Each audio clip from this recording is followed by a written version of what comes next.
লালমোহনে এনসিপির উঠান বৈঠক অনুষ্ঠিত। ভোলার লালমোহন থেকে মোহাম্মদ মামুন হাজি প্রতিবেদনে। ভোলা জেলার লালমোহন উপজেলার চরভুতা ইউনিয়নের বাংলা বাজারে জুলাই সনদের আইনি ভিত্তি ও বাস্তবায়নের দাবিতে এবং শাপলা প্রতীক বরাদ্দের দাবিতে শুক্রবার ২৪ অক্টোবর জাতীয় নাগরিক পার্টি এনসিপি আয়োজিত এক উঠান বৈঠক অনুষ্ঠিত হয়েছে। এ অনুষ্ঠানের আয়োজন করেন মহিবুল্লাহ মুন্না। অনুষ্ঠানটি সঞ্চালনা করেন সাইফুল্লাহ সানি।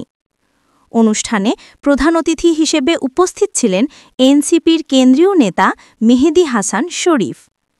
তিনি বলেন, শহীদ প্রেসিডেন্ট জিয়াউর রহমান সাহেব আসলেন, উনি এই জাতিকে কিছুটা আশা দেখাইলেন, কিছুটা আশা এই জাতিকে উনি দেখালেন।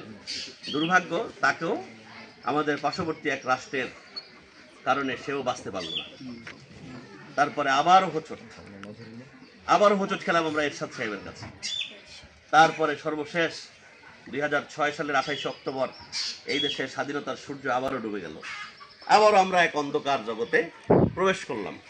স্বাধীনতার ৫৪ বছরে বারবার এদেশের স্বাধীনতা হোঁচট খেয়েছে, এটা আমাদের দুর্ভাগ্য।